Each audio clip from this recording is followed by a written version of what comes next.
Sean todos bienvenidos. Dios les bendiga ricamente. Estamos aquí una vez más con ustedes para tener este conversatorio, esta entrevista y vamos a darle la bienvenida, valga la redundancia, a nuestro hermano Néstor Díaz. Néstor, ¿cómo estás? Bendiciones.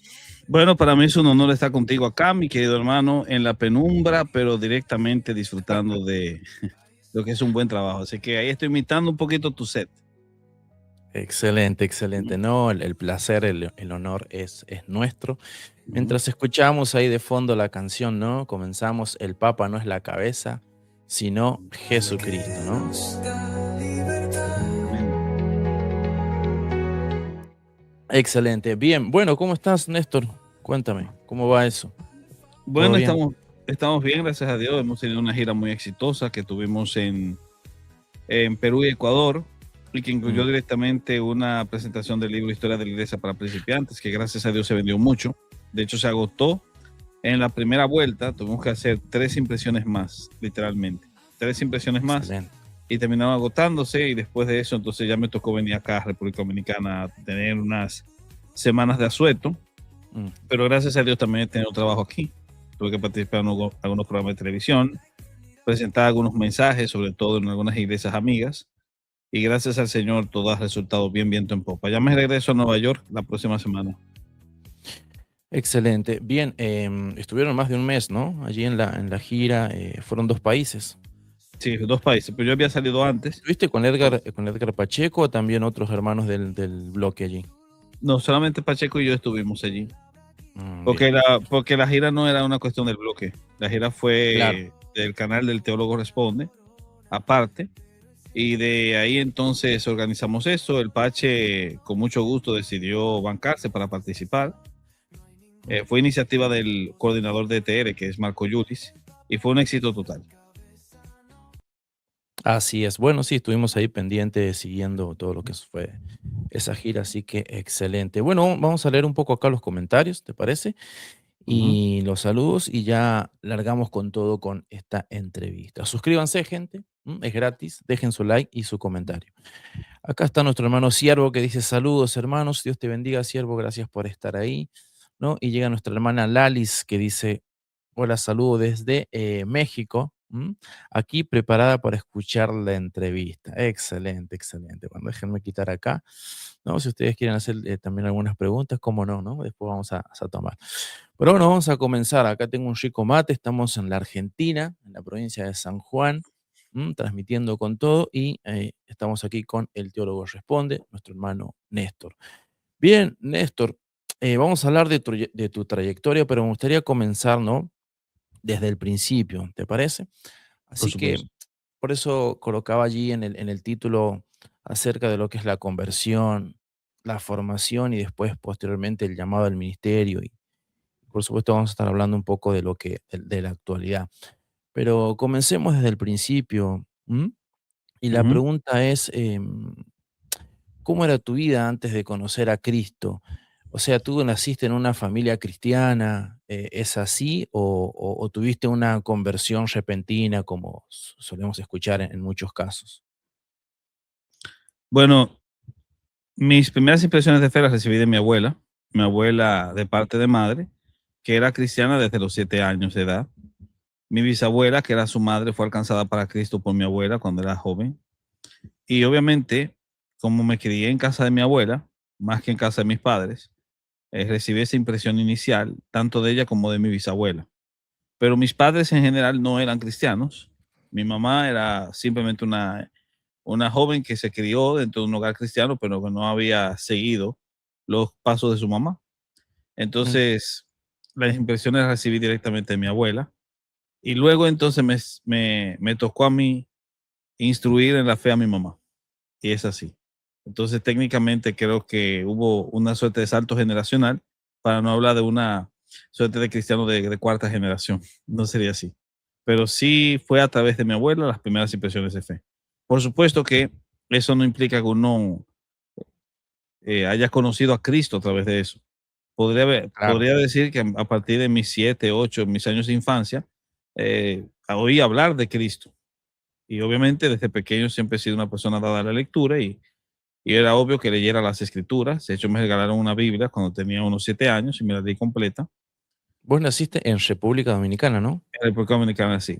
Bien, Pero a la edad de 15 años fue cuando tuve mi encuentro con Jesús. Ya no solamente oírlo de oídas, sino claro. conocerlo con mis ojos. Tuve un encontronazo con Jesús en un momento de mi vida cuando estaba siguiendo los malos pasos de amigos en el colegio. Y duré 3 años a partir de ahí luchando con el Señor por no querer servirle, por no querer ser hijo suyo.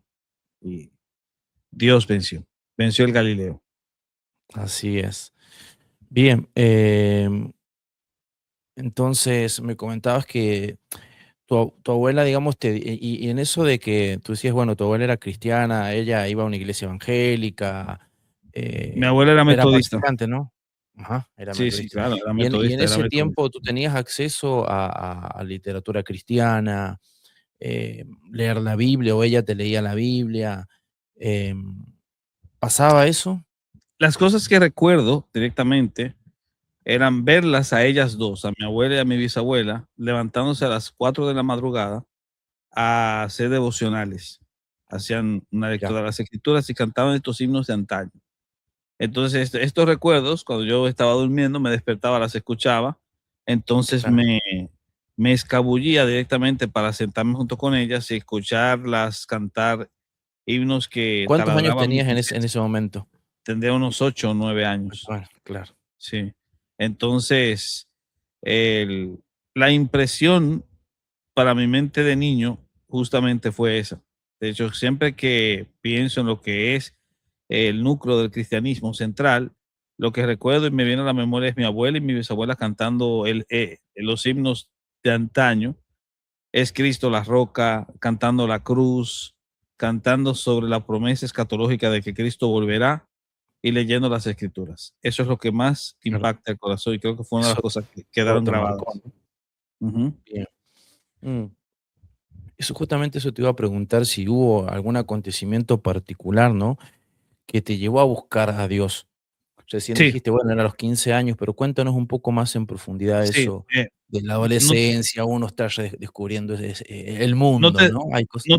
no te sé cómo explicarlo, pero trataré de ser lo más escueto posible, pero al mismo tiempo lo más honesto que se pueda. Adelante. Fue una impresión de pecado. Me Mm, desperté con una fuerte impresión de pecado, que era un vulgar y vil gusano, un vulgar y vil pecador. mira, Obviamente, si tú miras hacia atrás, ¿de qué pecado estamos hablando? Yo era más o menos un muchacho tranquilo, es decir, mm, siempre fui muy tímido en el cole, pero en ese tiempo me junté con algunos amiguitos del colegio que eran un poquito más desacatados. claro. Entonces, una que otra travesura, que enamorar a una muchachita o lo que sea, pero al final de cuentas eran como las travesuras dignas de un muchacho de 14 años en esa época. Hoy en día ya no es así. Hoy en día un muchacho de 14 años fácil que se te meten drogas. Pero Mm, la cuestión es que a los 15 años tuve una fuerte impresión de pecado, una terrible impresión de pecado con la que me desperté y me fui al baño a hincarme de rodillas, agarrándome fuertemente el pecho. Estoy siendo lo más honesto que pueda, agarrándome mm, fuertemente el pecho y orando al Señor. ¿Qué es esto? ¿Por qué me siento así? Y es ahí cuando comenzó Dios a tratar conmigo y a mostrarme que yo necesitaba un Salvador, que realmente yo necesitaba a un redentor. En ese tiempo, en el proceso que te digo, duré unos 3 años luchando, como te dije, porque no quería dar ese paso completo. Es decir, me claro. conformaba Un con ser un corazón muchacho que dividido, ¿no? sabía sobre la fe, etcétera, pero pensaba en las cosas que podía hacer en este mundo, En las ese experiencias momento, en que iba ese teniendo. momento que Dios te trae esa convicción de pecado, ¿no? En ese Ujú. eso fuerte. ¿Vos estabas en una iglesia local, en la iglesia metodista de tus abuelas, o cómo es eso? Más allá de lo espiritual. O No, sea, no no me llega un estaba, individuo, no llega un pastor, no me estaba ¿no? congregando. Te Mm, digo, no quería, no quería claro, dedicarme a eso. Pero, Estaba por ejemplo, totalmente tu en mi mundo. familia, o sea, vos tenías acceso, no te congregabas porque, bueno, no querías Ya, eso, no ya, estás. ya en esa edad no vivía con mi abuela, Mm, en esa edad, sino que ya vivía aparte. bien, Te digo que lo de mi abuela fue en los primeros momentos de mi infancia. Ya en esta época, en claro. la adolescencia, ya vivía aparte y quería hacer las cosas a mi manera. Pero el Señor fue tratando conmigo. De hecho, una de las cosas que hizo el Señor fue justamente comenzar a rodearme de gente que iba a ser de mucha influencia para mí en cuanto a congregarme. Una de ellas era mi tío, hijo de mi abuela, por cierto, que había conocido a Jesús y lo había conocido en una iglesia bautista. Entonces, yo iba con él y lo acompañaba, te digo, porque la impresión que tenía en el corazón era tremenda. Claro. Iba con él Son y esas obviamente, personas que vos ves muy sinceras, o sea, son genuinas, tú dices. sí, sí, Algo transmiten. Mm, sí, entonces comencé a asistir, a participar y poco a poco el Señor fue operando en mi corazón. De hecho, comencé en ese tiempo a escuchar mm, voces en mi cabeza de todos los sentidos, incluso voces que me decían, me urgían, quítate la vida, mira, no le des el gusto a ese Dios de entregarte a Él, quítate la vida. es increíble la lucha espiritual, Y fue una, te digo, fue una lucha espiritual, una lucha con la que estaba combatiendo con realidades demoníacas. De hecho, en esa claro, ocasión, son recuerdo yo, posesiones demoníacas, sí. sí, Sí, sí, sí, sí. bueno, no diría que estaba poseído, pero sí puedo decirte que eran influencias macabras que se contaban alrededor. De hecho, a los 16 años, te digo, fue como a los 3 años de lucha, desde los 15 a los 16 años incluso comencé a tener unas impresiones espirituales muy terribles. Había una suerte de entidad diabólica que Mm, visitaba mi casa, aruñaba las paredes y en una ocasión me levantó de la cama en el aire. Había una fuerte impresión de parte de las tinieblas de que no querían que yo le sirviera al Señor. claro. Y todavía no tenías la conversión, pero es increíble esto, ¿no? No sé si muchas veces si has contado estas experiencias en otro canal. Yo sabes que antes de hacerte la entrevista he tratado de buscar y Ujú, no he visto una entrevista así tuya acerca de conversión, pero ya nos respondes eso. Déjame leer acá unos comentarios, ¿no? Saludos a Manuel ahí que dice está muy agradecido por el estudio que hiciste recientemente del Génesis, dice.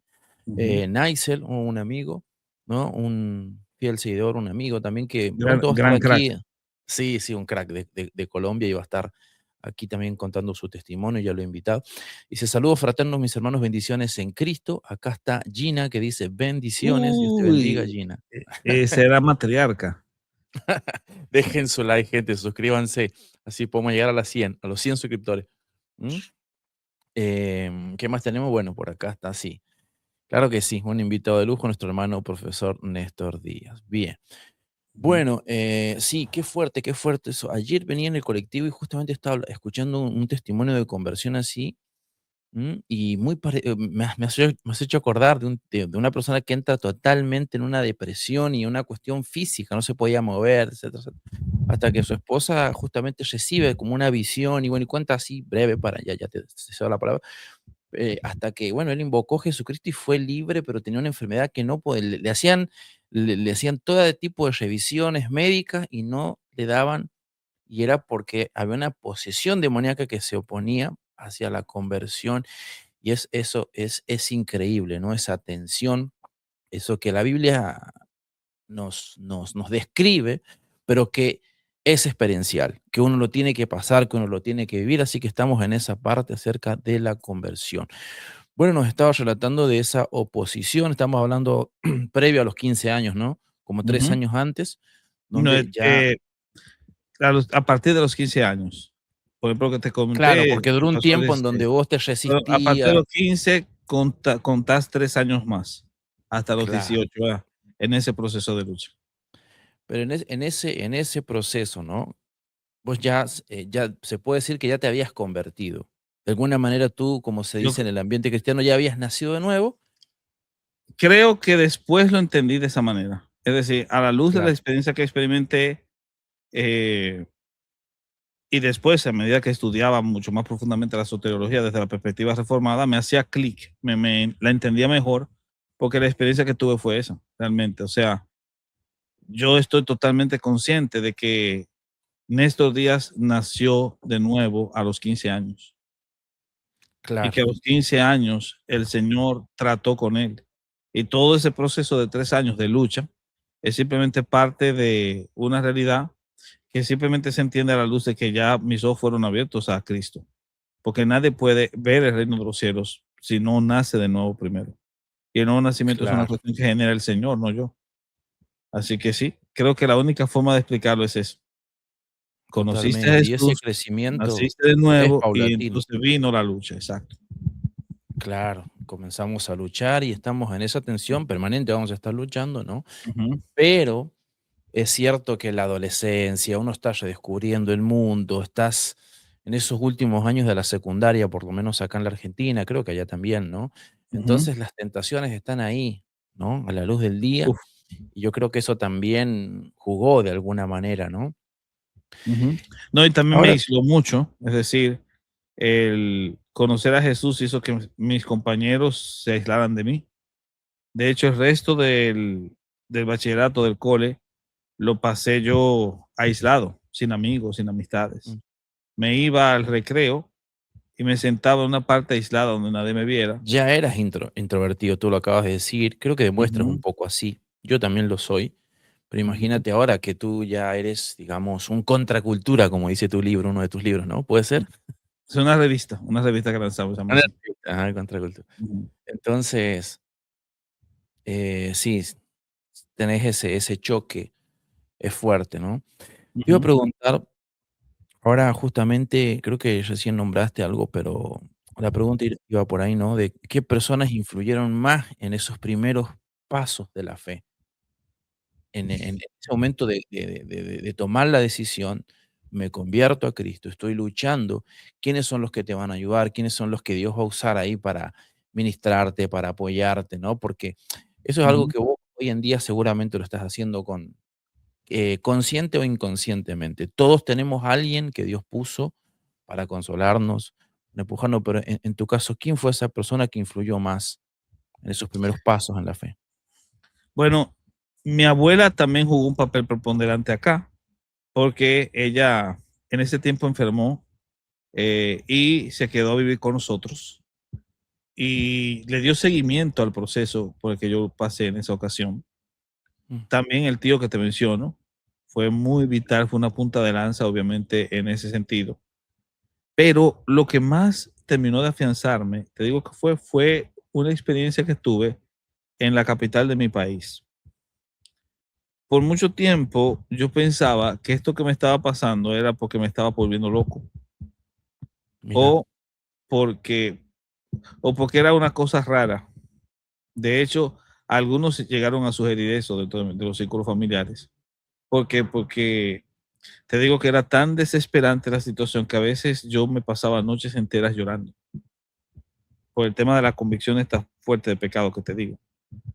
Entonces, en un momento dado, incluso cuando comenzó a asistir a la congregación bautista y me bauticé también y todo, la convicción todavía seguía, el dolor sí, seguía.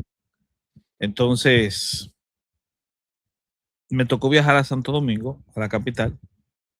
Estábamos de vacaciones de verano del cole y cuando llego allá, la casa donde me iba a hospedar era de una amiga de mi abuela de muchos años, que ya está en la presencia del Señor también, era una hermana en Cristo, muy, muy dedicada, muy consagrada, estas pentecostales de hueso colorado.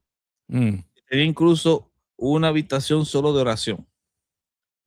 Y entonces, esta hermana, Sabina, se llamaba, se congregaba en una iglesia de las Asambleas de Dios que quedaba al cruzar la calle. mira, Bueno, pues entonces yo fui allá porque tenía la necesidad, el deseo en ese tiempo, o sea, ese deseo ardiente de congregarte, de asistir a una congregación, porque eso también se insertó en ese tiempo. Y cuando fui allá, lo primero que encontré fue un joven sentado, arrodillado frente a la banca, porque era martes, era culto de oración, todavía lo recuerdo. Estoy hablando del año 2002.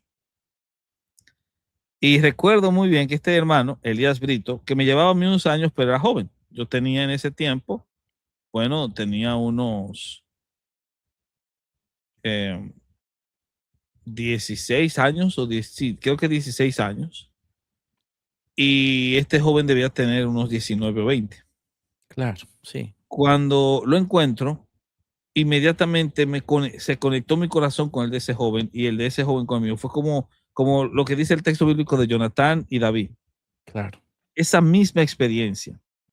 Y él se convirtió en una suerte de mentor para mí.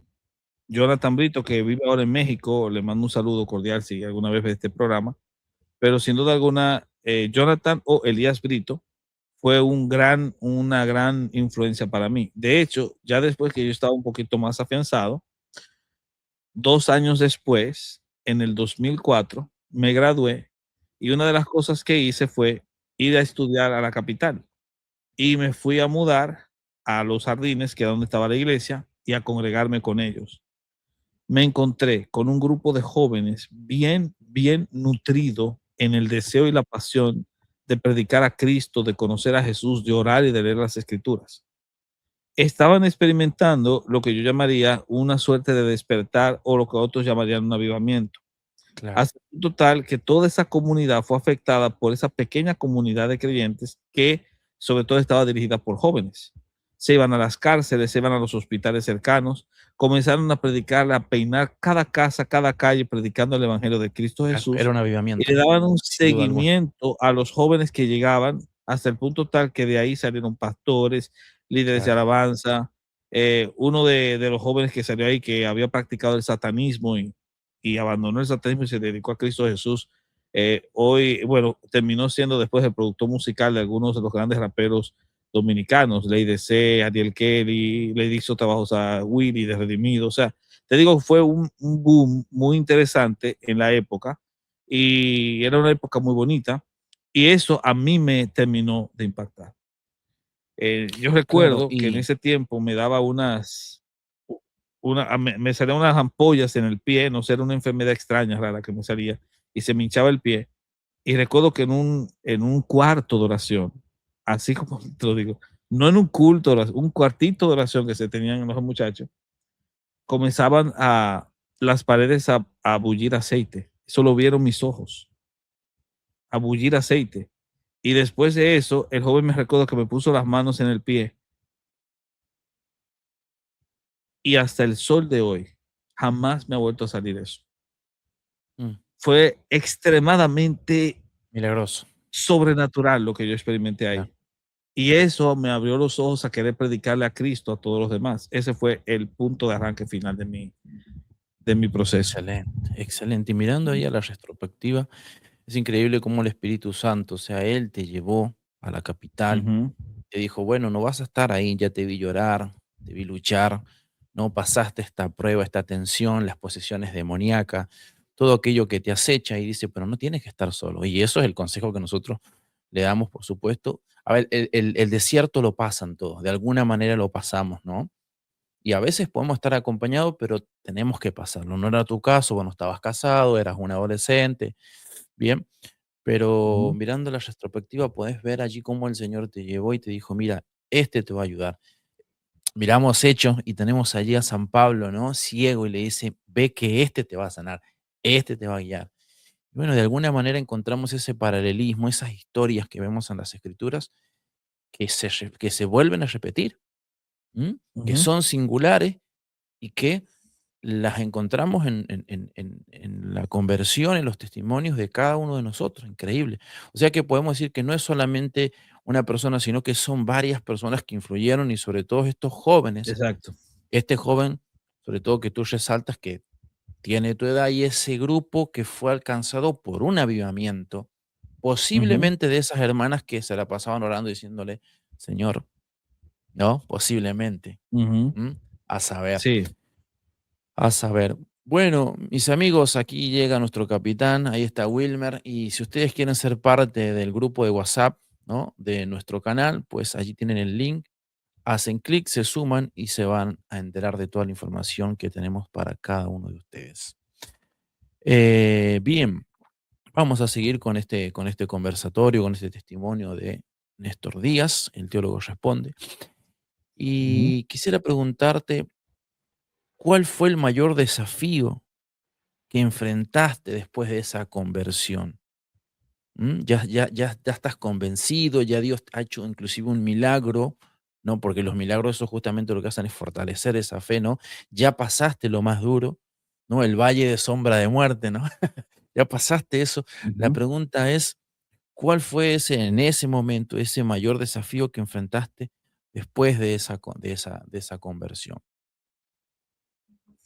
No sé, por ejemplo, quizás eh, a la hora de estudiar, bueno, no sé, de todo el espectro, ¿no? De la vida, ¿cuál fue ese mayor desafío? Ujú.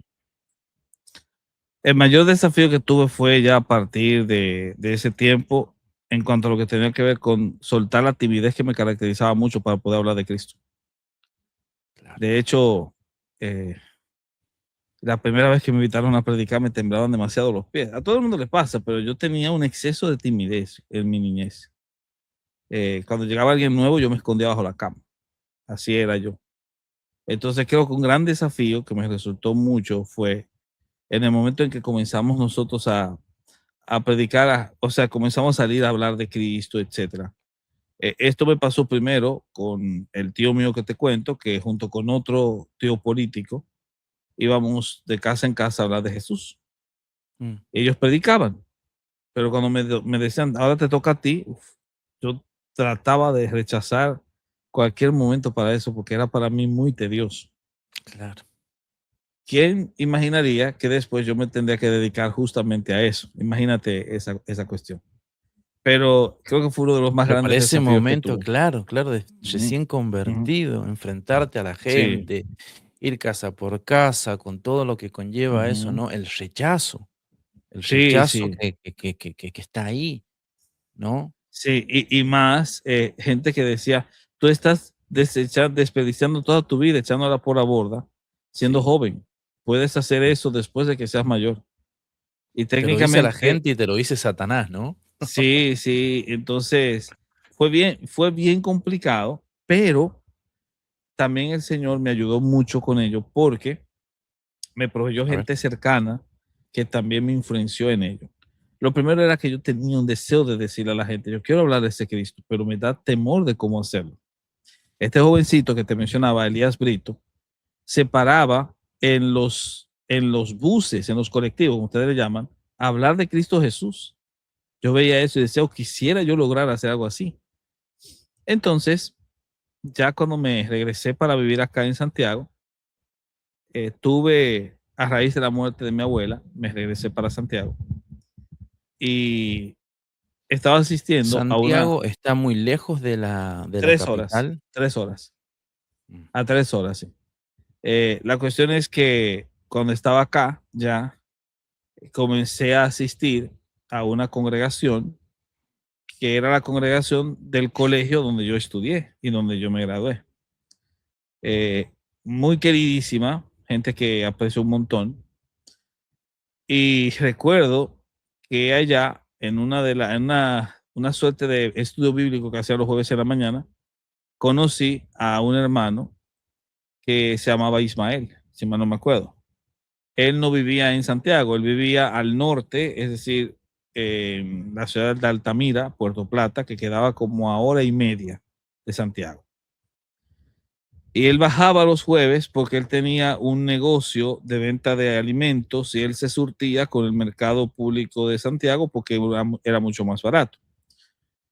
El tipo era un Pablo. De hecho, literal se parecía a lo que algunas descripciones han dicho del apóstol Pablo. Calvo, con barba, cejijunto. Y este hermano tenía los pies calientes.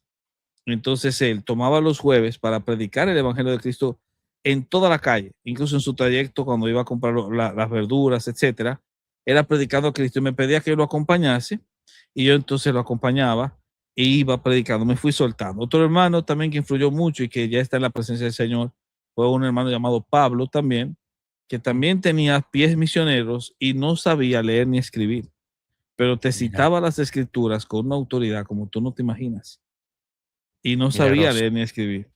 Y ese hermano también fue una influencia muy importante en mi vida para ir soltando el temor y hablar de Cristo a la gente sin miedo. Excelente, perfecto. Ujú. Bien, bueno, dejando un poco lo que ahí tenemos, lo que es el segmento, ¿no? De tu conversión. Pero avanzando en el tiempo, ¿no? Terminas la secundaria, uno tiene que formarse. Entonces me gustaría hablar de la formación teológica tuya, ¿no? Quiero Ujú. que nos hables un poco de eso, pero ¿es cierto que tu primer campo de estudio es la psicología antes que la teología? ¿Eso es cierto?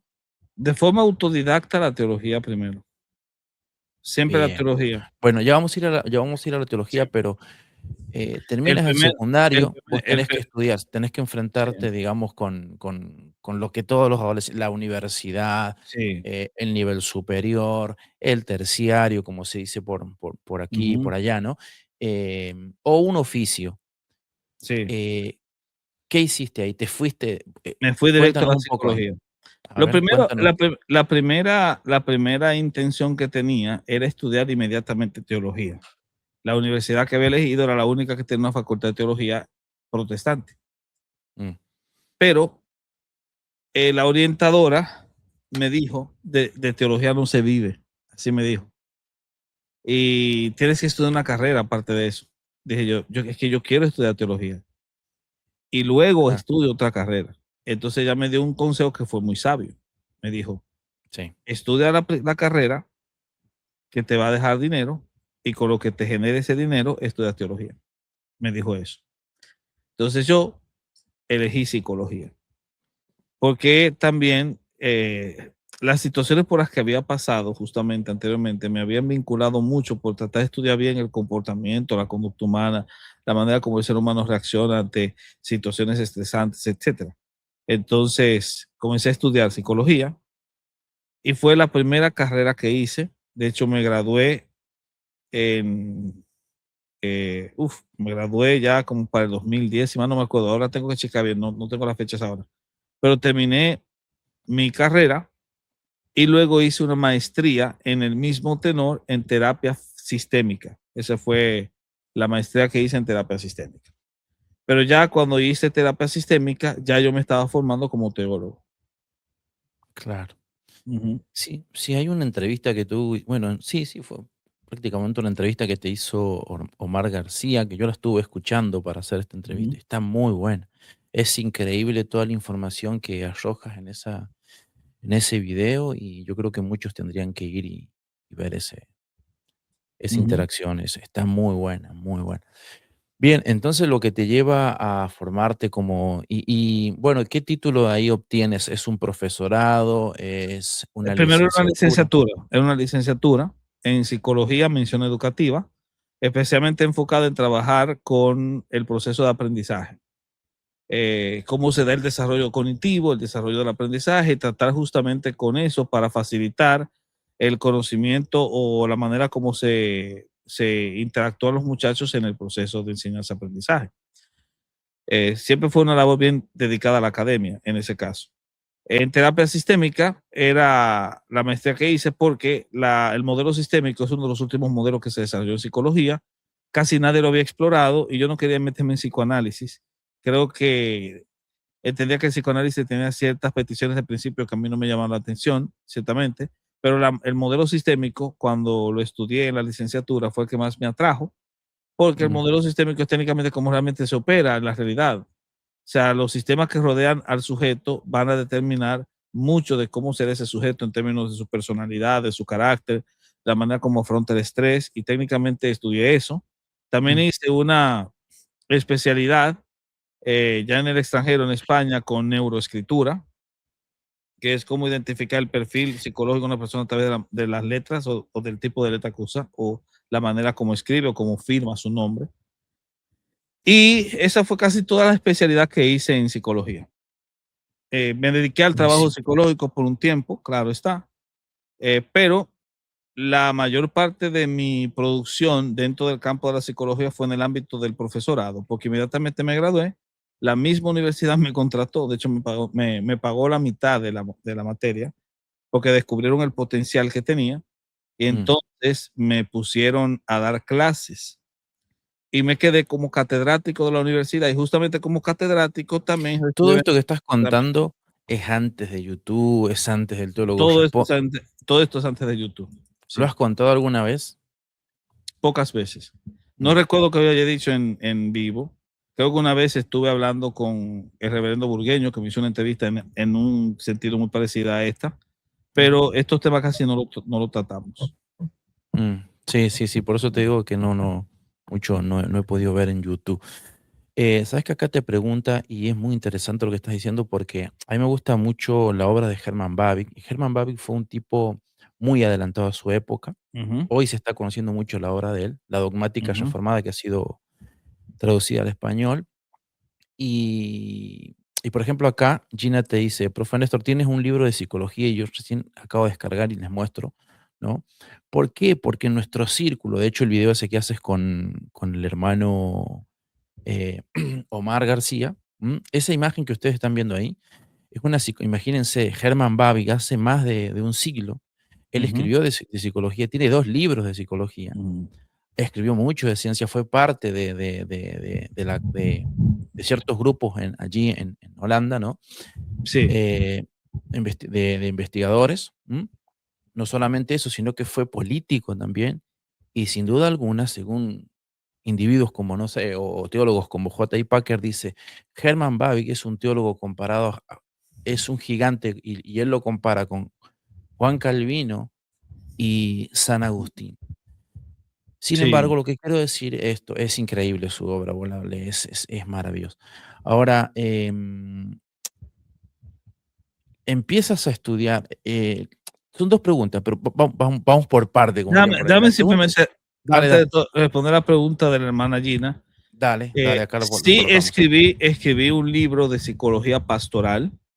Es parte de una colección de 10 libros que se llaman El teólogo en tu casa, que van Mm, desde teología sistemática hasta escatología. Y el libro número 7 de la colección es de psicología pastoral. En ese libro yo abordo en el primer bloque lo que es la consejería pastoral, los principios que la sostienen, sus antecedentes históricos.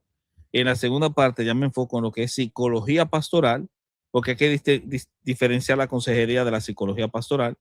Y es donde tú tienes un experto en psicología que también es pastor, cómo debería tratar, cuáles son las bases sobre las que se construye su trabajo, cómo no competir con la consejería, cómo darle préstamos al trabajo que hace el consejero pastoral. Y es un buen material que obviamente lo escribí en un tiempo en el que se debatía mucho si era correcto que un cristiano fuese un psicólogo. Así eso que es eso un eso te iba a buen libro. preguntar Sí. justamente. Eso te iba a Ujú, preguntar porque cuando irrumpe el avivamiento, podemos decirlo así, de lo que se llama como el nuevo calvinismo, ujú, ciertos pastores que van a tener mucha fama y mucha influencia, llámese John MacArthur, Barceló, el mismo Paul Washer, ellos como que empiezan a enfrentar, ¿no? A la psicología y de alguna manera se autodefienden, ¿no? Y llegan a un punto a atacarla y no pueden ver lo que vos explicás en ese video que yo citaba, que está muy bueno, que dura casi como 2 horas, pero los dos son psicólogos, tanto Mark como Néstor. Entonces ujú, ellos, por eso yo los recomiendo, vean ese video.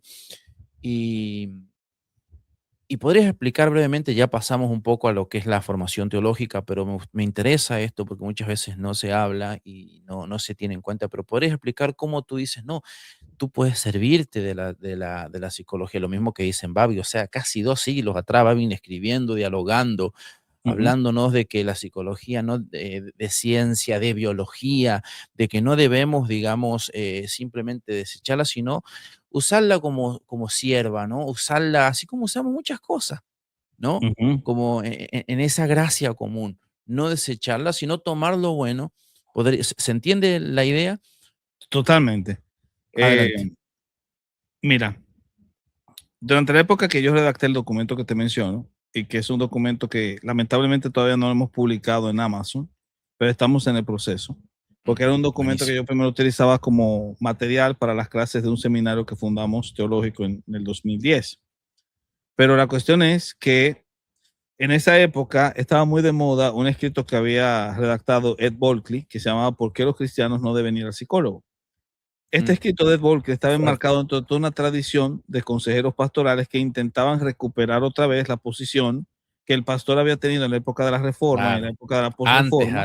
claro, Exacto, antes de que al apareciera resurgimiento, claro. la psicología como una ciencia aparte, secular, en tratar los problemas del corazón humano y del alma, etcétera. Bueno, la cuestión es que Ed Bulkley representaba este intento de rescate junto con otro autor como Polisson, y también estaba MacArthur, que entró en esa contienda, y también habían otros autores más, otros pastores, todos generalmente vinculados al mundo reformado, gente como Jay Adams, que eran muy críticos de esta figura del psicólogo cristiano y que entendían que la psicología no era una ciencia. Asumieron los principios y la crítica y la retórica que va a utilizar el famoso movimiento de la antipsiquiatría, que hizo lo mismo con los psiquiatras, y decían que no, que la psicología no era una ciencia, y lamentablemente construyeron toda su crítica eh, sobre una suerte de argumentos prejuiciados y también característicos por la ignorancia supina de quien no conoce cómo se desarrolla una disciplina en particular. Es decir, imagínate que escuchar a MacArthur decir, o a Oscar Arocha, también una persona que respeto mucho, decir que la psicología la inventaron los ateos es una estupidez. Porque Claro, incluso la sí. palabra psicología es teológica. Fue Philip Melanchthon el primero en acuñar el término psicología. Y estos muchachos no lo sabían. Entonces, arremetieron en contra de esa disciplina, asegurando que no tenía carácter científico, sino especulativo, y no se percataron de que cuando atacaban la psicología, específicamente por los postulados ateos de Freud, estaban atacando un muñeco de paja, porque la psicología no es solo Freud. De hecho, Freud Claro. simplemente representa una corriente dentro de un amplio océano de corrientes diferentes. Y en ese sentido, también ignoraron los avances que ha desarrollado el estudio del comportamiento humano, porque el comportamiento humano se estudia, incluso se puede medir y se puede evaluar, y se desarrollan teorías alrededor de la observación del comportamiento humano. Las famosas teorías del condicionamiento clásico, condicionamiento operante, que ya no son teorías, son realidades marcadas, son resultado del estudio comportamental, y quien hacía eso era un psicólogo. Es decir, el conocimiento del coeficiente intelectual, la medición de la inteligencia, la medición de la atención para descubrir si hay trastornos de déficit de atención o no, el trato con los niños que nacen con autismo y cómo vincularlos para que puedan estudiar bien los procesos cognitivos, cómo se dan en la mente de un autista, a diferencia de la mente de una persona que no tiene ese fenómeno o ese espectro. Bueno, técnicamente todos estos avances se dan en el ámbito de la psicología. La psicología es una ciencia reconocida como tal. Así que sería una estupidez supina tratar de arremeter en contra de ella cuando la mayoría de ellos utilizaban recursos derivados de la psicología. Por ejemplo, la técnica de desensibilización sistemática, que es una técnica desarrollada en el marco del cognitivismo o de la psicología cognitiva. Yo encontré cómo muchos pastores que daban estudios de consejería pastoral, consejeros pastorales, se valían de esa técnica para poder trabajar con las adicciones, porque esa técnica se usa para las adicciones. Y técnicamente, cuando usaban esto, uno decía, pero ustedes están tomando prestado técnicas que vienen de la psicología, porque la consejería pastoral no desarrolla técnicas, las toma prestadas de técnicas desarrolladas psicológicamente en el campo de la psicología. Entonces, al ver eso, enmarqué esa crítica y produje ese material. Y fue un material muy bueno, porque hoy en día ya esa lucha pulso no se nota tanto, ya que se han ido dando cuenta la necesidad de colaborar entre ambos, porque yo puedo dar consejería en un caso de divorcio sin necesidad de mandarle a un psicólogo. Pero ¿qué pasaría con un esquizofrénico en la iglesia? Claro. ¿Qué pasa cuando tienes un caso, una persona que tiene necesidad de medicación? Tienes que mandarlo al psiquiatra, pero el psiquiatra se va a valer del psicólogo para trabajar los elementos sistémicos que generaron todo este quilombo. Entonces, Claro, claro. rechazar el Además, seamos estudio. sinceros, Néstor, ¿Mm? el pastor no puede estar las 24 horas, o sea, y más si es una mega iglesia. Entonces, la, Entonces, lo que yo o sea, propuse en el libro justamente era, en vez de estarse sacando los trapitos al sol, mejor dense la mano y colaboren juntos. Y estimulen exactamente. a los cristianos a estudiar psicología, porque el problema es que tiene esa gente no creyente haciendo psicología. Yo no voy a mandar a un hermano, un psicólogo impío, pero prefiero que sea un hermano en Cristo capacitado con las herramientas del arte psicológico que pueda obviamente hacer ese trabajo. Entonces, en vez de ausentarse criticando el fenómeno, más bien Claro. involúcrense en el fenómeno. Esa fue la propuesta del libro. Y eso es lo que termina hombres como Ujú. MacArthur, que ya, bueno, ya no están, pero terminan básicamente dando esa propuesta. O sea, que el psicólogo sea cristiano. Tú lo hablas un poco ahí. Sí, De claro. que claro que sí. Llega él como deja de luchar con eso y dice, no, mira, estudian psicología y bueno, mejor que el psicólogo sea cristiano. Bien, entonces, sigamos con esa formación teológica. Tú nunca abandonas, de forma autodidacta, estás leyendo teología sistemática, bueno, todo, historia de la iglesia, me imagino, siguiendo, ¿no? Comiendo allí lo que es de la teología. Terminas todo ese campo, consigues trabajo, pero hasta ese momento, ¿no? ¿Cuándo sentiste ese interés por estudiar teología, pero de manera formal? A Ya tienes partir, tu licenciatura, todo, ¿cierto? Pero, o a la vez venías allí. durante el proceso de la licenciatura, como eran 4 años, durante ese proceso, yo inicié a estudiar formalmente teología en un seminario. Al principio, primero comencé con las Asambleas de Dios, que era la que tenía habilitado un seminario para ello. No había una sola facultad de teología, salvo estudiar en seminarios, que se pudiese dar a nivel universitario. ¿Ves? La única que hacía eso era la UNED, pero en la UNED yo estaba en ese momento estudiando psicología y no se permitía estudiar 2 carreras en la misma universidad al mismo tiempo. Entonces lo que hice fue que me interesé en un seminario. En el seminario recibí las primeras impresiones de formación.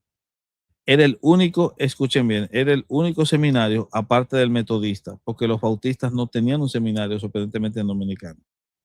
Mm, Los seminarios bautistas aparecieron no hace poco más de 10 años. Es que apareció uno en la Iglesia Bautista de Gracia, el pastor Oscar Arocha, que no sobrevivió mucho tiempo y que después terminó siendo absorbido por el Seminario Teológico de la Universidad Nacional Evangélica. Que terminó obviamente convirtiéndose en un seminario de corte bautista. Por otro lado, apareció otro nuevo seminario, pero ese nuevo seminario bautista que ahora funciona es un seminario de poca data. Creo que tiene menos de 5 o 6 años, si mal no lo tengo entendido. En la época en que yo estudié, obviamente no teníamos ese lujo. Y obviamente lo que hice fue que me ingresé a estudiar en el seminario de las Asambleas de Dios, que era muy buen seminario. Sorprendentemente tenía una muy buena soteriología, es decir, la línea soteriológica que tenían en el seminario era más amplia, es decir, aunque eran arminianos de claro, confesión, decidían presentar todas las posturas como tal, esa es una, y también buenísimo. tenían una muy buena fundamentación en historia de la iglesia. Eso es lo que permitió que yo pudiese estar muy de cerca con la teología pentecostal y conocerla muy bien. De hecho, yo conozco muy bien de mano la teología pentecostal, justamente porque el seminario inicial en el que me formé fue justamente ese. Claro, de las Después, asambleas de Dios. después de eso, nosotros ya liberado de la carrera de psicología, entonces ya tenía toda la libertad para poder acceder a la Facultad de Teología de la Universidad Nacional Evangélica, donde ya terminé de formalizar parte de los estudios que tenía en ese caso. Ya todo lo demás ha sido producto de la propia investigación y el propio esfuerzo. Excelente. Néstor, ¿y qué autores o teólogos marcaron profundamente tu pensamiento no solamente en ese momento, sino hasta ahora? Mira, En todo, como sin duda apologista, ¿no? alguna, sin duda alguna, sin duda alguna, que el primer, la primera influencia que te puedo decir yo que he tenido de alguien que haya impactado muy bien mi forma de entender la teología fue Arce Sproul. Primero con Arce Sproul. De hecho, Arce Sproul fue como una ventana abierta para yo poder acceder a un mundo muy interesante que no conocía en el campo teológico y sin duda alguna fue de mucha influencia para mí Arce Sproul. En el campo del ámbito pentecostal, eh, me familiaricé mucho con los trabajos de Meyer Perman. De hecho, como esa fue la primera teología bíblica sistemática que leí, bueno, técnicamente me embadurné mucho de ella, hasta que después ya me comencé a meter con los grandes. Es decir, parte de la cosecha personal que tengo no se la debo a un solo teólogo. Creo que ha Claro, sido una combinación de todos los materiales que he leído hasta el punto tal de que incluso he encontrado joyas que han servido para mi formación en teólogos neortodoxos. Es decir, Tillich, Barth, me sirvieron de mucha sí, inspiración. sí, sí, Debo tenés confesar mucho. también que Calvino fue una figura muy importante en mi formación como tal, incluso mucho más que Lutero. Y finalmente, creo que también en el campo ya de una apologética más práctica, desde una teología más práctica, en el campo, por ejemplo, apologético, a mí me influyó mucho, leí mucho sobre Cornelius Van Til, que quizás por eso en ocasiones a veces siento cierta inclinación hacia la apologética presuposicional, Mm. pero sin duda alguna, los teólogos que más me han impactado han sido los que te he mencionado. Y a medida que va avanzando el tiempo, siempre me siguen impactando más. Nosotros descubrimos a Babin, que hace muchos años, y Babin obviamente marcó una atención después de nosotros. Y también otros que su trabajo no se caracterizó en el ámbito de la teología, sino de la crítica cultural con ojos de un teólogo. Y ese fue el caso de Francis Schaeffer, que fue otra persona que dejó una impronta muy grande en mi Muy corazón. bueno, muy bueno. Bueno, yo acá voy a mostrarte acá unas imágenes, son parte de material que has Ujú. escrito con otros hermanos, ¿no? Sí, Diferentes proyectos. ¿Esto es una revista o es un...? Sí, es la una revista, revista. ¿no? La Bien, ahí revista tenemos. Contracultura es una iniciativa que hemos lanzado desde FDL, que lo ves ahí. Sí. FDL es un seminario virtual que yo le llamo más un programa de nivelación para seminario, en el que tenemos estudiantes que se forman a nivel de seminario y luego entonces que se gradúan, si desean optar por afiliarse a un seminario en particular, tienen la formación de vida para poder descollar dentro de ese ámbito. Entonces, el seminario FDL o formadores de líderes lo establecimos en el 2010 y para el 2023 lanzamos la iniciativa de una revista especializada del seminario donde haríamos las publicaciones de lo último, de lo más avanzado en teología. Ahí tenemos autores de la talla de Alberto Roldán que han colaborado con nosotros, gente como César Vidal, gente como Edmond Gallagher, y puedo mencionar muchísimos nombres que sus artículos aparecen ahí. Y utilizamos también esa plataforma, esa revista, para emitir un artículo de el, cuando tú te gradúas de FDL, no te gradúas con una tesis, sino con un artículo. El Mm. mejor artículo de esa promoción sale en la revista del año siguiente a la promoción. Entonces, eso es lo que hacemos. Hasta ahora tenemos 3 revistas Contracultura, ya estamos trabajando con la cuarta, que era de este año. Esta es la del año 2024, que estuvo dedicada al tema del aborto, porque Mm. también queremos tratar temas que sean contraculturales. Y fue el tema muy Claro, que bueno, se van pero también dando hay en la sociedad, artículos de otra ¿no? temática Sobre todo ahí en al en aborto. tu país, me parece que Artículos se de otra quería temática aprobar. aparte del tema del aborto. ¿Se me escucha ahí? ¿Sí? Ujú. ¿Cómo fue? Bien, se me escucha, ¿no? ¿Ahí se escucha? ¿Sí? Sí, te escucho Perfecto, fuerte y mira. claro. Perfecto. Mira, acá justo acá te pregunta Camila, ya voy con esa pregunta, pero miren, háblanos un poquito de este libro, ¿no? ¿Este es tu último libro o no? ¿O es uno de los primeros? No, ese fue el primer libro que lancé. De hecho, Mira, está Siendo buenísimo. sinceros, cronológicamente no es el primero, pero es el primero que Es uno de lancé los primeros. cronológicamente. O sea, no de los que escribí, pero sí de los que Claro. lancé primero. Y este libro lo hice en conmemoración del canal de YouTube, El Teólogo Responde. El libro es una colección de casi 300 preguntas y respuestas que nosotros habíamos presentado, es decir, yo las fui recogiendo de una trivia que habíamos hecho en los grupos de WhatsApp. Cuando establecimos el seminario, creamos un grupo de WhatsApp y hacíamos trivias ahí. Las preguntas me las hacían ellos y yo se las iba respondiendo. Estas preguntas estaban todas en el chat de WhatsApp del equipo. Pero como yo sé que muchas veces esto se pierde porque a veces se actualizan las apps, bueno, Mm. para evitar que se perdieran respuestas tan buenas y preguntas tan interesantes, me surgió la idea de irlas recopilando todas, acumulando, guardándolas en una base, para entonces publicarlas en formato de libro. Cuando hicimos, Excelente. nos salió un libro de más de 500 páginas. Y este Buenísimo, libro que está ahí es buenísimo. un libro de más de 500 páginas, creo que llega casi a las 600 páginas, y es de preguntas y respuestas organizadas en clave sistemática, desde preguntas Excelente. sobre Dios hasta preguntas sobre escatología. Bueno, de hecho hay un video cuando uno entra a tu canal que creo que no sé si condice o tiene que ver un poco con esto que estás contando, ¿no? Lo del libro y todo, que tú dices, bueno, este espacio lo abrí porque vi esa inquietud, esas preguntas, esa Ujú. incertidumbre entre el pueblo. y está muy bueno. Yo te iba a preguntar de esto, acá Camila hace un poco, ahí nos lanza, ¿no? Nos da pie para la pregunta y dice, ¿qué recomendarías a una persona que se quiere iniciar a estudiar teología? Me refiero a libros, autores, etcétera. Y yo justamente voy con la pregunta que yo te iba a decir justamente, es ¿qué consejos darías a quienes desean comenzar a estudiar teología? Pero vamos un poco ahí, ¿qué le dirías aquí a Camila? Cuando Dietrich Bonhoeffer inició con un grupo de estudiantes un curso de teología, que fue después interrumpido por la situación que estaba viendo Alemania en la década de los 40, Mm, él escribió una carta al joven estudiante de teología. Y una de las cosas que recomendaba era que supiera leer y que tenga deseos de leer y que no se asuste con lo voluminoso de un libro. qué A una bueno. persona que quiere estudiar teología, lo primero que yo le recomendaría, si es cristiana, es que lea y que esté dispuesta a leer. De hecho, es una de las reglas de nuestro programa de formación.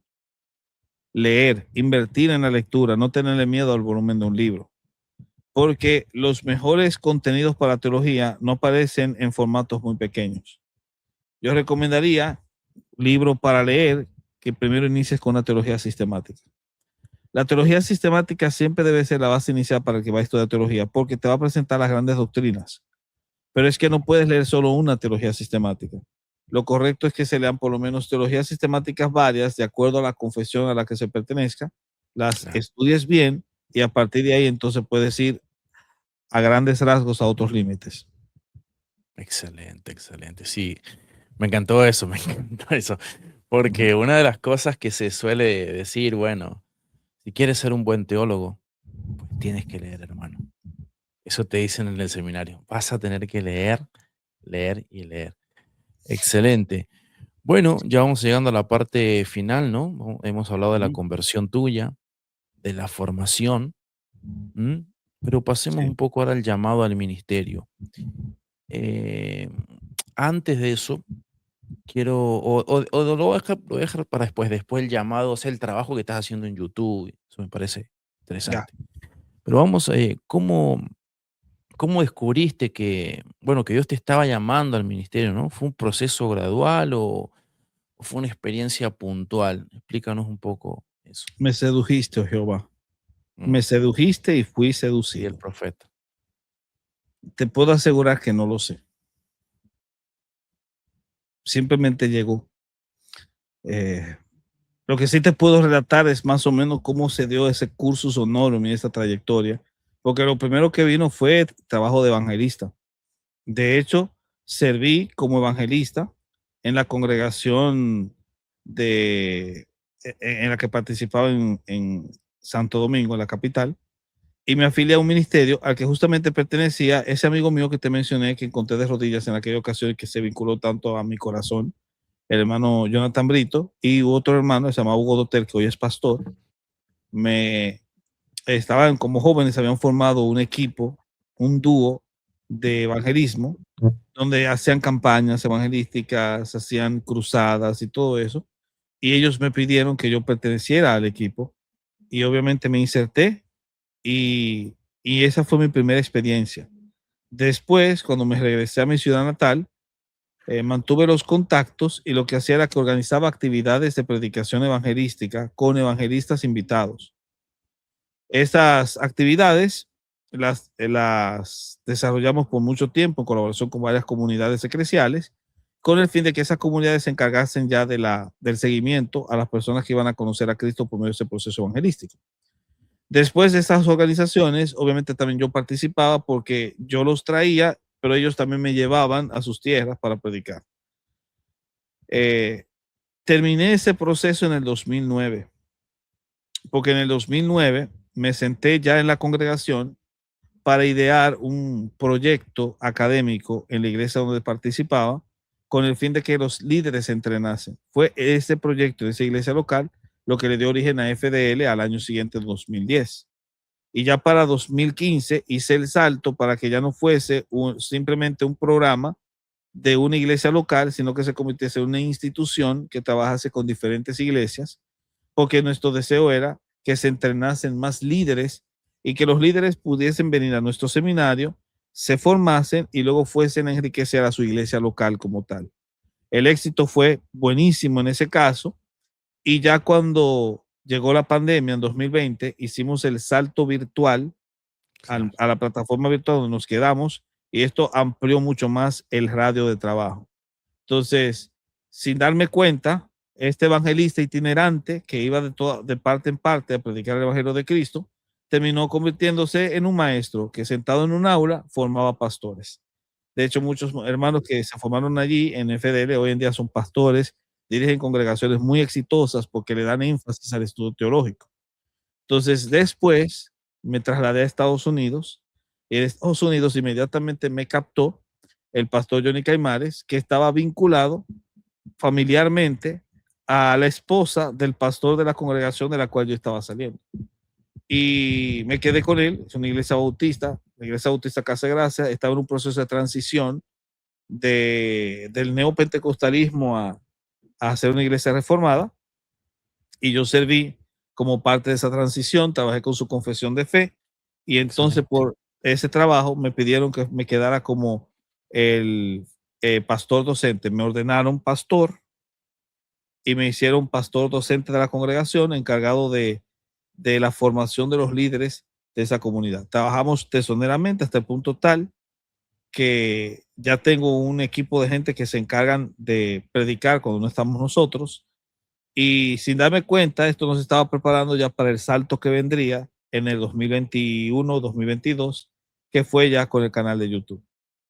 Claro. Excelente, excelente. Bueno, es increíble cómo Dios te fue preparando, ¿no? Ujú. Desde las calles al aula, a formar instituciones, que eso está llevando a la capacitación de muchas personas. Uno cuando estudia la historia, sobre todo lo que es la parte de la economía, lo industrial, y Ujú. uno ve lo teológico y dice, "Guau, hay un paralelismo, es increíble, maravilloso, maravilloso". Bueno, acá Liz te pregunta, dice, ¿el programa de formación del hermano Néstor es en línea o presencial? Es Dice totalmente en eso. línea, totalmente en línea, Perfecto. 100%. Lo bueno del seminario es que también yo lo ideé de una forma que fuese accesible para todos. ¿Por qué? Porque la gran mayoría de los seminarios estaban construidos o estaban diseñados para que fuese presencial, pero sobre todo Mm, presencial estilo internado, donde tú te claro, internas, que sí, fue una sí, de las cosas que yo tuve que hacer cuando estuve en el seminario, internarte, y al internarte te quedas viviendo ahí. Esto es hábil, esto es bueno, eso es buenísimo, ese formato, pero para gente soltera. Pero de lo que yo me claro. encontré era que había gente que trabajaba en la iglesia, que era casada y que quería servir y se quería formar. Entonces yo dije, bueno, tenemos que idear un programa diferente. Creo que es el primero en su género, o por lo menos sería el primero en mi país en su género, que comenzó a utilizar un formato más asequible en el que el estudiante solamente iba un día a la semana a la clase. Esto fue antes del salto virtual. Ibas un día a la Antes de la semana, que era pandemia, el sábado, antes de la pandemia, estoy hablando 2010 al claro. 2019, Wow. fungimos un solo día de clase, no internado, sino que tú apartabas este horario, que generalmente era de 3 a 5, apartas ese horario, te vas a formar sábado, un día a la semana, 2 horas de sesión. Y obviamente cumplías con las tareas asignadas, etcétera, pero era bien asequible para la gente participar y para la gente estudiar y conocer mejor. Este Claro. formato, sin duda alguna, fue un formato que entiendo yo fue revolucionario, porque es el formato que se iba a adaptar justamente para después de pandemia. Sin yo saberlo, lo trabajamos En la así, mayoría de los seminarios, ¿sí? ¿Es así? porque antes no era así. Nosotros fuimos en FDL los primeros que trabajamos un día a la semana, 2 sesiones por hora, o sea, 2 sesiones, 2 horas de sesión, eh, y con un material que yo mismo había preparado, les regalábamos los materiales a la gente que se inscribía y obviamente tuvimos un éxito increíble como mucha gente no se imagina. Cuando dimos el salto a la virtualidad, la cosa se hizo mucho mejor y ahora podíamos tener gente de diferentes países que querían formarse, pero no tenían el tiempo y tampoco el dinero porque era muy caro. Entonces nosotros pusimos un precio bien módico, que eran $50, que es el precio que se mantiene hasta hoy, Y obviamente eran 20 meses. Antes eran 18 meses, pero agregamos griego y entonces se da en 20 meses. En vez de durar 4 años o 2 años, duras año y medio. Y en ese año y medio se te da toda la información y con un buen profesorado. De hecho, el equipo de profesores yo lo saqué de los mismos estudiantes que se graduaban con honores de mi seminario. Entre ellos hay muchísimos hermanos muy queridos, como el hermano Juan Hernández, y hay otros hermanos por ahí que se formaron técnicamente en ese seminario y que después se fueron a seminarios donde iban a recibir una titulación más sólida y estaban a nivel de los estudiantes de término. De hecho, uno de ellos, Andrés, se fue al SRL, al Seminario Reformador Latinoamericano, y terminó siendo un alumno estrella. Hoy está pastoreando ahí en Medellín. Entonces, creo que fue una muy buena experiencia el trabajo que hicimos en FDL y gracias a Dios continúa todavía bien activo. Así es, mi hermano. Bueno, le saludamos acá a Fabián y excelente información por si algunos quieren allí estudiar. Yo creo que sería buenísimo lo que acaba de explicar acá Néstor, es muy accesible para todos, desde el punto de vista económico y ustedes verán lo que se ve allí. Así que si tú puedes después, Néstor, dejar el link de la página web del seminario para que después los hermanos puedan chequear, eso sería buenísimo. Bueno, ya Así vamos claro. terminando, pero me gustaría, ya estamos llegando ya al presente, al hoy, ¿no? Sale YouTube, ¿no? Ujú. Indudablemente tú, Pacheco, son las personas que tienen más, vamos a decirlo así, como más fama, se entiende, ¿no? O más renombre. Y por supuesto han escrito muchos libros, yo recién los mostraba todo, pero cuéntame, en el mundo de YouTube, tú abres el canal, ¿m? Y comienza Ujú. todo esto que prácticamente es una revolución, ¿no? Obviamente siempre van a haber tensiones, críticas, todo lo demás, pero cuéntame con el tema de YouTube, la experiencia, el alcance, el fenómeno, ¿no? Eh, Sí, cuéntanos, ¿se entiende, no? Tú sí, abres el canal totalmente. de YouTube. ¿Qué pasa allí en el ministerio, en todo ello? Estamos en el año 2019, Mm, previo a la pandemia que nadie se esperaba. En ese tiempo, la plataforma de Facebook todavía estaba predominando un poco, pero ya estaba en medio de, ya estaba colapsando y dándole paso al sí. Instagram. Y mucha gente estaba haciendo trabajo de publicación en Instagram. En ese tiempo yo me inserté en ese trabajo de publicación y tenemos una plataforma de Instagram muy sólida, muy buena, que comenzó poco a poco a crecer a través del ejercicio que hacíamos de publicaciones, pero yo no estaba haciendo videos, estaba simplemente haciendo publicaciones escritas, etcétera. Me pide el pastor y una hermana en Cristo a quien aprecio un montón, la hermana Chanel, que fue la que creó el logo del canal de YouTube. Ese logo de Lutero en un celular lo creó esta Mm, hermana. Y ellos me incentivaron a que, ¿por qué no abrí un canal de YouTube? Abrí el canal y puse 2 videos, pero más nada, no hice más nada. Así que lo abrí en el 2000, me parece que fue en el 2002, no recuerdo bien, pero lo abrimos en esa fecha y puse 2 videos. No conocía nada de la dinámica, no estaba muy interesado tampoco en ello, pero a medida que fue pasando el tiempo, hice amistad con un gran amigo, Jonathan Ramos, que estaba dando un curso y uno de mis alumnos de FDL me lo informó. Yo me accedí al curso para escucharlo. Yo había recibido formación en filosofía cuando se vi como catedrático en la universidad, que me enviaron, me pagaron un curso de filosofía como catedrático. Pero la cuestión es que siempre uno le gusta seguir aprendiendo más y me inscribí con Jonathan, me decían que era un buen filósofo y era cristiano. Y allí lo conocí y comenzamos a charlar, a compartir en todo en las clases. Él me invita a su canal y luego que me invita a su canal se arman 3 debates. 2 debates con un joven Hugo Sesgado, que era estudiante de Jonathan Ramos en ese momento, el mm. Hugo Delgado, y otro debate con un ateo, que por cierto era un amigo mío que Ese había debate hecho. se da en el conversatorio, como pasa hoy, esa dinámica que pasa Sí, en el sí. link, ¿así fue? Sí, fue un debate, no, no fue así, todavía no era así, era un debate bien formal, me Ah, avisaban bien. con tiempo, su moderador, etcétera, así era.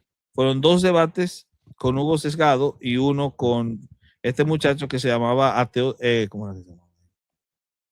Ateo Idealista, así se llamaba, que ya no es ateo, que yo sepa, ya él dejó esas vainas, pero en ese tiempo estaba bien full en esas vainas y tuvimos un debate sobre la resurrección del canal de Jonathan Ramos. Al hacer eso, se fue armando un grupo de gente.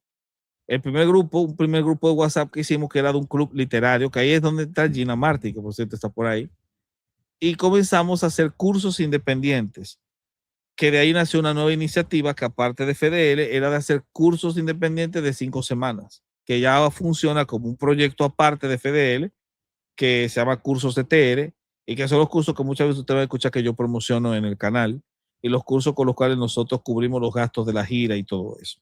Pero la cuestión es que en medio de eso me pide el mismo Jonathan, oye, pero hazte contenido en YouTube. Como yo había creado el canal, decidí entonces aventurarme, y esto fue en 2022. La recepción que recibí fue hermosísima. Tan pronto de 30 suscriptores que había, subió a, a 1000 suscriptores.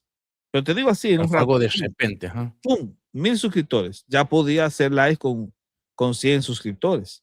Claro. Entonces comencé el fenómeno de hacer los lives y todo eso. En un tiempo bien incómodo, por cierto, que era el tiempo post pandemia, donde si tú hablabas de la vaca de una, te funaban de inmediato. Ah, sí, estaba Me muy controlado. funaron de inmediato porque hice una suerte de convención donde invité a diferentes personalidades que estaban metidas en ese mundo, incluyendo a Chinda Brandolino, que en ese tiempo estaba sonando que es mucho. Argentina, ¿no? Sí, claro. Me has hecho acordar algo, Néstor, porque el Era otro día hice un video, me mandó un editorial, me bajaron el video de otro canal que tengo de política contemporánea. A la semana me llega un anuncio que me dice, hemos eliminado tu video. Sí, chacho, me funaron de inmediato. Entonces, lo que hice fue, bueno, entonces vamos a ver cómo podemos crear estrategias para evitar que nos pasen eso. Es ahí cuando comenzamos a utilizar mucho esto de la distorsión de la imagen, que muchos me han criticado diciendo, ¿por qué usted hace eso? No, es que hay un contexto detrás, es porque usted funa en el video, porque al final de cuentas, ¿para qué tú haces un video sino para hacer una crítica y que la gente te escuche? Entonces comenzamos a hacer eso. Y también los nombres, comenzaba a utilizar nombres bien ridículos y ese tipo de cosas para evitar eso. Pero todavía el canal era un canal académico en el sentido del profesor que mantiene la ecuanimidad como tal, etcétera, y que es un proyecto muy bueno con el cual se hicieron el primer estadio de videos que tuvimos. Creció a un nivel rítmico como no te imaginas, y ya de pronto tenía yo 3000 suscriptores. Ya ni me recuerdo cuándo fue que tuve 5000 suscriptores. Ya perdí la cuenta en el momento en que obtuve la gran cantidad de gente que iba subiendo a partir de 2022 a 2024. Pero ¿qué pasa?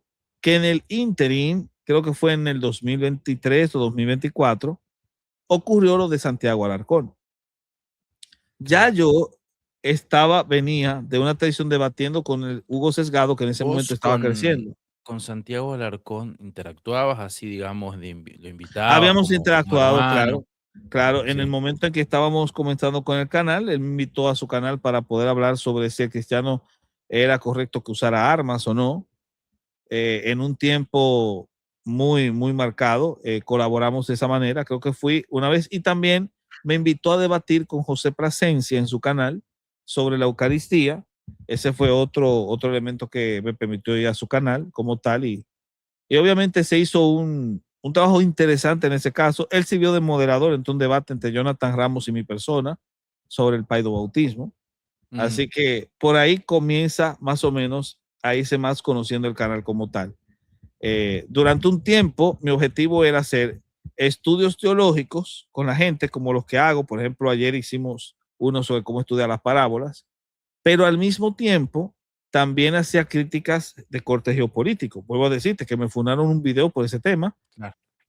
Cuando se dio el fallo Roe v. Wade, que se declaró ya nulo, el canal de TR se dedicó justamente a darle mucha cobertura a ese tema. De hecho, si ustedes van a los videos más antiguos, van a ver mucha cobertura sobre Roe v. Wade, sobre el tema del aborto, Y Mm. obviamente para ese tiempo lanzamos la revista. Es que ese momento, Néstor, Ujú. se termina aprobando el aborto acá en la Argentina. Fue un Sí, avance de Soros y de todo el progresismo que se necesitaba exacto. resistencia. Y vos, sin duda alguna, gracias a Dios, allí en los países de donde tú vives, del Caribe, Ujú. no se logró gracias al trabajo de De hecho, ustedes. sí, porque nosotros de hecho la bancamos. En ese tiempo estaban por aprobar el aborto de 3 causales en Sí. República Dominicana. Desde mi humilde canal Salió en Estados Sugel, Unidos, salieron a la calle sí, Núñez, todos. y comenzamos a movilizar personas. De hecho, la plataforma de FDL, el seminario, que en ese momento tenía 2 grupos activos, y los grupos que se habían graduado los movilizamos para que fueran a la marcha. De hecho, uno de los estudiantes de FDL terminó convirtiéndose en uno de los referentes de la lucha en contra del aborto, que es Juan Manuel Polanco, que terminó sonando mucho porque fue uno de los líderes de ese movimiento de los pañuelitos celestes.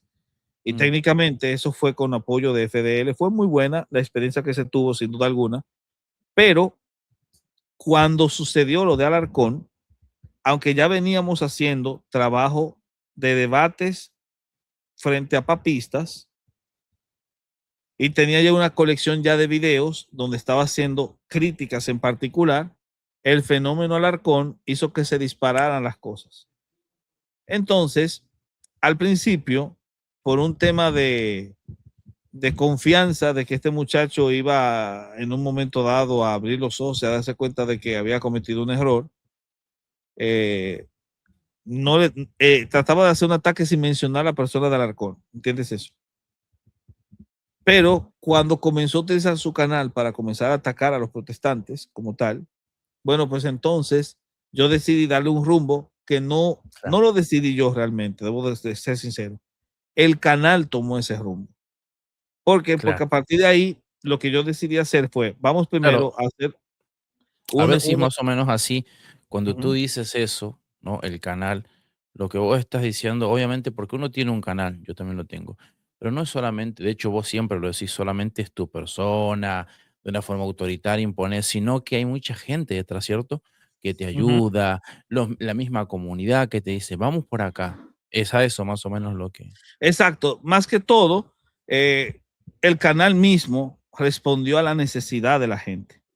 Porque lo que yo hice fue que cuando pasó lo de Alarcón, como vi mucha polvareda que se levantó, preparé un programa que se llamaba ¿Por qué no soy católico? Romano. Ese manifiesto que escribí fue un manifiesto, lo publiqué en la primera revista de Contracultura. Ese fue el antes y el después. Porque a partir de ahí comenzó a escribirme gente en el Instagram, que ya lo tenía olvidado, diciéndome gracias porque yo estaba dudando y me iba a ser papista. Incluso pastores que conocía, pastores independientes, que también habían sido seguidores del canal de Rincón Apologético, que se formaban allí y que obviamente comenzaron a dudar de que si Alarcón lo hizo es porque tal vez esto sea verdad. Ese programa ayudó mucho a levantar a ETR, a hacer un canal de apologética frente a Roma.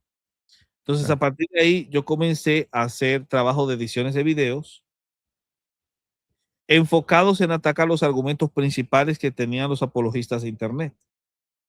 El argumento de 60.000 sectas fue el primero que le dimos un checkout directamente con un documental que hicimos, que hoy en día es un buenísimo documental, y que fue una respuesta a eso.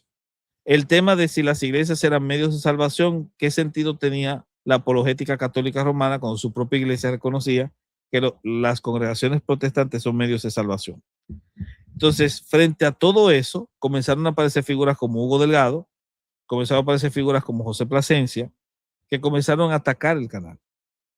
mm, Y a partir de ahí, entonces, los ataques fueron muchos, muy virulentos, porque cuando se metieron los doxeadores, porque Hugo Sesgado no es doxeador ni Plasencia, pero los doxeadores son sacrosantum, por ejemplo. Cuando se metieron claro, estos, mostraron un nivel de rostro de la apologética católica romana que había directamente que enfrentar. Y por esa razón, el canal comenzó a tomar un discurso un poco más directo, más confrontativo. Y cuando llegó el debate con Dante Urbina, que se dio justamente en ese contexto, claro. ya la poca confianza que yo tenía en los apologistas católicos de Internet terminó. Me di cuenta que todos eran unos propagandistas que querían destruir al mundo protestante y decidí entonces tomar armas por mi pueblo y comenzamos a hacer ataques frontales de forma directa a través de los debates, pero sin caer en el doxeo que esta gente era muy acostumbrada. Utilizamos una retórica bien académica, pero al mismo tiempo bien canchera. Y cuando me di cuenta de la importancia de que los Zetas se involucrasen también, porque me di cuenta que Roma estaba muy interesada por los Zetas, entonces decidí insertar un elemento que no tenía el canal, que era referencias a la cultura pop, referencias Claro. otakus y ese tipo de cosas. Ese cambio en la retórica gustó mucho y entonces se disparó el canal. Que te estoy hablando que estamos en el 2024, estamos en 2026, 2 años atrás. Mi canal de 2024 no llegaba apenas que a 5,000 suscriptores. Mm. En el 2000, y te digo finales del 2024, 2025, pum, explotó, tiró a 10,000, subió a 15,000, hoy está en 25,000, ni siquiera me di cuenta cómo subió esa vaina. Y todavía sigue subiendo como tal, y fue gracias a Dios a un cambio en la estrategia de trabajo que hicimos. Las estadísticas comenzaron a mostrarnos que nosotros teníamos un ranking de empuje muy bueno, especialmente con los millennials y con los Z.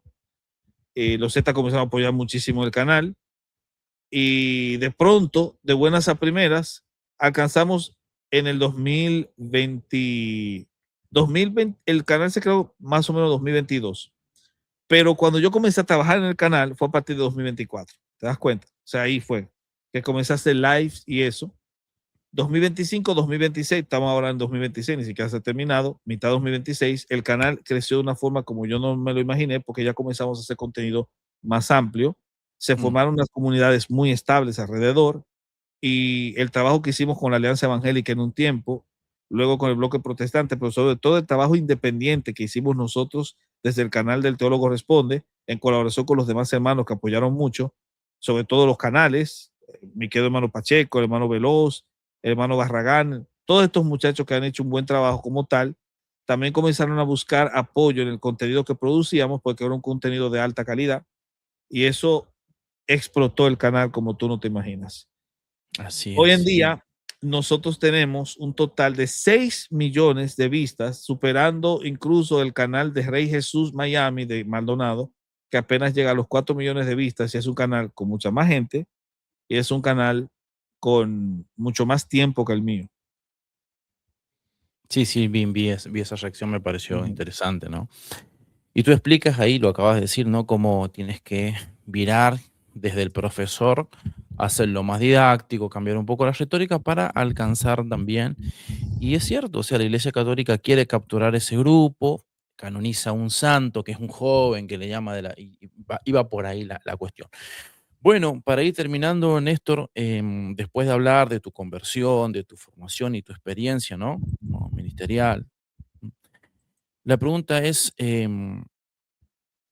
¿cuál consideras que es el desafío teológico más importante que enfrenta la iglesia hoy en día? ¿Mm? Hoy Uy, en día, la sí. inteligencia artificial, estamos en medio de una guerra, ¿no? Un mundo muy polarizado, la inteligencia artificial viene, irrumpe, la virtualidad, Ujú.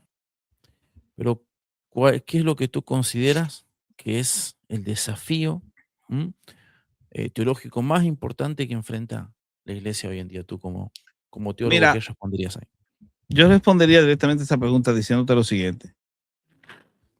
El más grande desafío que tiene la iglesia, por lo menos la iglesia evangélica hoy, en toda su expresión, es aceptar que hay un cambio de paradigma,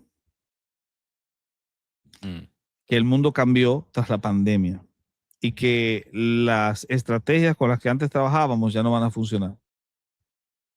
Yo sé que a mucha gente esto no le mm, gusta que se le diga, pero es la verdad. De hecho, es lo que claro, hay un estamos cambio de paradigma. anunciando muchas veces ahí en las conferencias que hemos tenido. Hay un cambio de paradigma. Hoy en día, el joven Z está muy interesado en la apologética y también está muy interesado en entender su fe. Sí. El decrecimiento entre los Z que eran evangélicos y que ya no se identifican como evangélicos ha sido muy grande, comparándolo, por ejemplo, con las generaciones anteriores. Porque en la década de los 40, 1945, un 63% se identificaba como evangélico de los jóvenes que se encontraban en el ranking de 14 a 30 años. Para los 80 descendió a un 43%. Y para ahora, para los 2000, decreció más a un 19%. Entonces, si un 19% de los jóvenes de 14 a 30 años se identifican como cristianos, es porque hemos estado perdiendo. ¿Y dónde se van? Unos se hacen ateos, otros se hacen nones, es decir, no denominacionales, o no asisten, simplemente ven su cristianismo como en su casa y no se Claro, vinculan a muy ninguna disociado. institución, y los otros se hacen católicos romanos. Entonces, como Roma ha invertido hasta 34 millones de euros, si mal no me acuerdo, en influencers, ha dado paso a que los influencers puedan participar del sínodo de la sinodalidad e incluso le canonizaron a uno. Bueno, se sabe que Roma quiere a los Z. Las iglesias evangélicas no se han percatado de eso. Entonces trabajan bajo un paradigma de autoridad donde ellos creen que el joven tiene que acatarlo porque lo dice el pastor. No, papá. Ese joven te ve ChatGPT, te investiga en Grok, te investiga en lo que sea y va a pedirte, demandarte preguntas que tú no puedes Y si no responder. investiga, le va a Pero llegar. Le va a llegar. exacto, exacto. Y vas perdiendo autoridad ante ellos. Eso lo vimos nosotros en vivo, incluso el Pache y yo, en una iglesia en Perú, que me voy a reservar el nombre, obviamente, donde encontramos que los jóvenes nos apelotonaron técnicamente después de que terminó el evento, haciéndonos preguntas sobre el tema catolicismo romano frente al protestantismo. Eran las preguntas que estaban haciendo, cosa a la que podemos responder con total prontitud. ¿Por qué? Porque estamos dedicados a eso técnicamente. Claro, sí. El pastor y el líder de jóvenes estaban allí y nos confesaron cuando terminó todo que ellos no sabían ninguna respuesta a las preguntas que estaban dando esos muchachos, eran preguntas muy profundas. Entonces los CET están haciendo preguntas muy profundas. Ahora ese patrón no es solo en Perú. Vine acá a Santiago y tuve una presentación de preguntas y respuestas en una iglesia, la segunda iglesia más grande acá en Santiago, y está llena de jóvenes, todos haciendo preguntas. El evento inicia a las 7, se suponía que va a terminar a las 9, eran las 10 y los muchachos hacían filas en el micrófono por preguntar. Se cierra, nos bajamos, al primer nivel y en el patio de la iglesia estaban todos los jóvenes esperando que bajaran para seguir haciendo preguntas. Me dice el líder de jóvenes y creo que está pasando, es que el paradigma es distinto. Ustedes hasta el momento creen que el joven de hoy se le entretiene con espectáculos, con show, con conciertos, con invitar a redimidos. Los jóvenes ya no reaccionan así. Los jóvenes tienen dudas y preguntas y quieren que se las respondan porque tienen que lidiar con ellas en la universidad, tienen que lidiar con ellas en las redes sociales.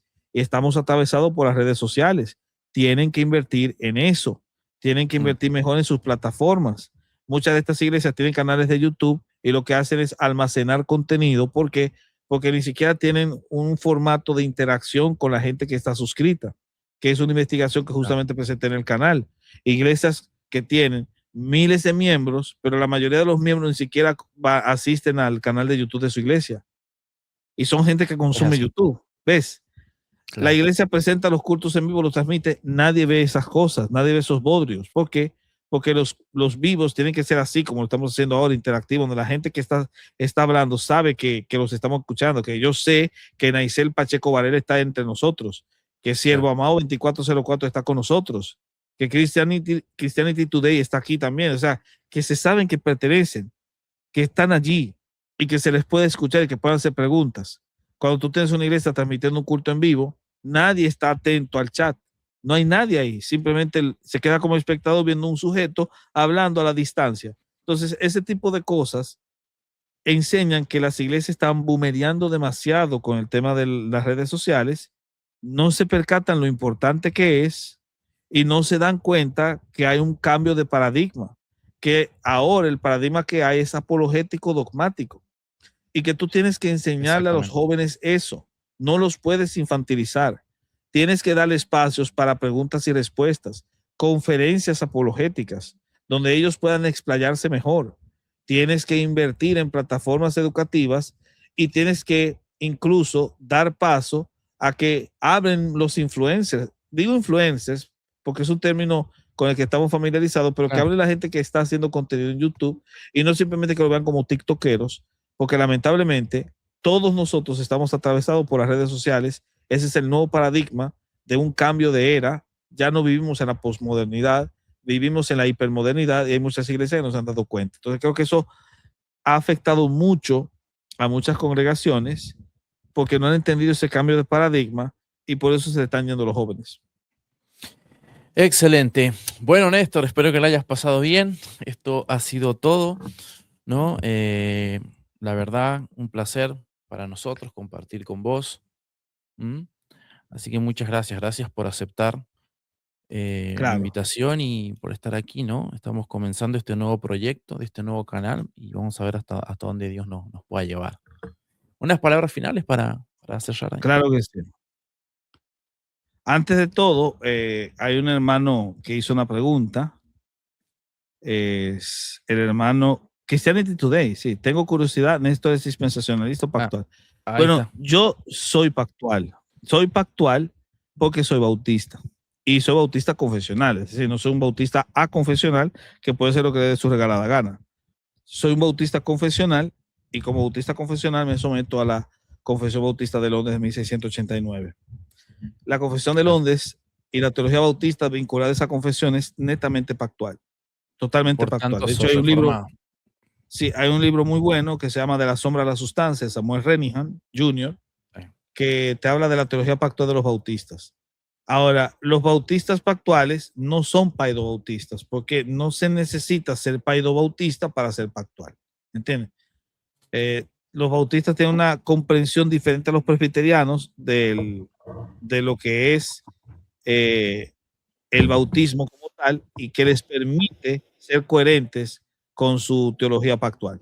¿Entiendes eso? Entonces, los No se bautistas ve por ahí está reformados el lío. actuales, pero no son paidobautistas porque entendemos que la teología del pacto nuestra tiene esa ligera diferencia con los presbiterianos.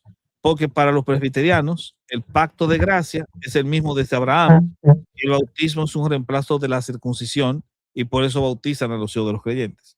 Pero los bautistas reformados creemos en el mismo pacto de gracia prometido en el Antiguo Testamento que se estableció plenamente en Cristo. Y el nuevo pacto está compuesto por creyentes regenerados, que es lo que te da de Jeremías. No por creyentes que en el futuro serán regenerados, sino por creyentes regenerados. Por lo que la señal del pacto, que es el bautismo, corresponde únicamente a quienes profesan fe. O sea, en una frase, los bautistas somos pactuales, pero credo bautistas, porque creemos que la membresía del nuevo pacto es exclusivamente de creyentes y no de creyentes y de sus hijos.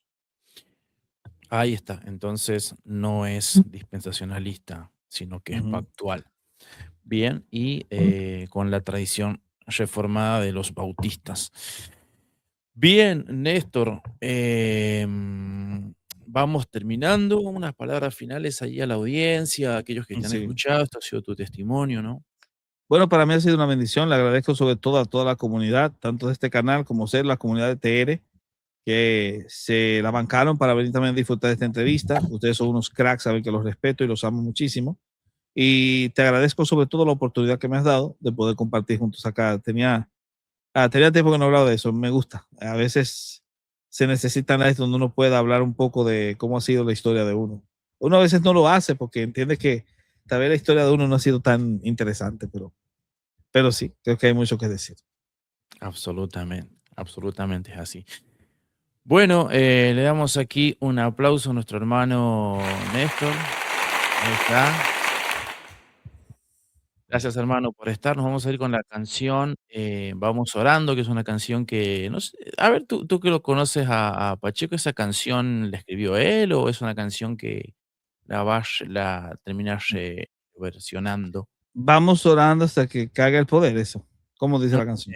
vamos orando. Ya la vas a bueno, viste que él lanzó como una serie de videos, Sí, así de en DK Live, animaciones. sí. Sí, muy buenas ¿Y canciones. esas las hace él? ¿Son de él? ¿De Sí, autoría o son no muchas todas, versiones? no todas, pero los arreglos son de él, sí.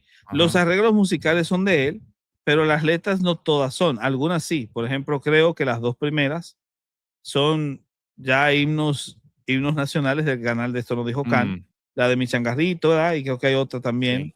que es la de Los ídolos no tienen, bueno, Los ídolos no tienen poder, no es de Pacheco, sino que él adaptó a una canción que sí escribió, que es ¿cómo que decía? Uf. Bueno, Sí, está por ahí. La gente sabe que llegó un pastor pentecostal, que estaba que los ídolos, que las verbenas que se hacían. Él hace una canción muy buena que le escribió él. Él insertó un corito pentecostal que es muy famoso, que los ídolos no tienen poder. Hay otras canciones que me parece que también las escribió él. Me parece que hay una que dice mi casa pequeñita es muy grande porque tiene a Cristo, etcétera.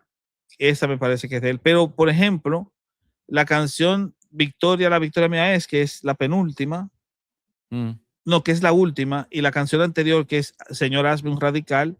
Señor Hazme un Radical es una canción de Marcos Witt. Victoria, la ah, victoria mía es un canto famosísimo que, que se ha cantado mucho entre nuestro pueblo.